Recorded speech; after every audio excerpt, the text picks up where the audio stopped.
Sugyot karon sa pipila ka mga opisyal sa gobyerno nga kinahanglan nga evaluate ang mga ordinansa nga ginapatuman sa Davao City sama na lamang sa liquor ban ordinance kung unsa ang impact niini sa komunidad ug sa mga patigayon dinhi sa dakbayan. Sumala pa ni Honorary Consul of Finland nga si Tony Peralta ug Department of Trade and Industry 11 Regional Director Romeo Castañaga nga bisan pa man nga maong mga ordinansa nagapakita sa kadisiplinado sa usa ka lugar ug diin na ila dinhi ang dakbayan apan kinahanglan nga tun-an usab ang epekto niini sa ubang sektor diin ang maong sugyot sa ila lamang panglantaw ug dili sa ilang ahensya.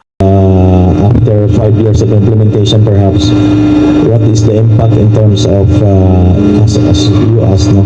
Otherwise, it is a personal opinion. I agree. We really have to periodically review the impact of ordinances. Kung kana ba siya nakatabang, kung sa magyudang panana, because a lot of that is also tied down to creating that environment of a discipline Ang liquor ban ordinance sa Davao City mao ang pagdili sa pagbaligya o pag-inom og alkohol gikan alauna sa kadlawon hangtod alas 8 sa buntag. Diin ang Vices Regulation Unit kon VRU mao natahasan nga magpatuman ini pinaagi sa raids, surveillance og citation tickets alang sa mga malapason.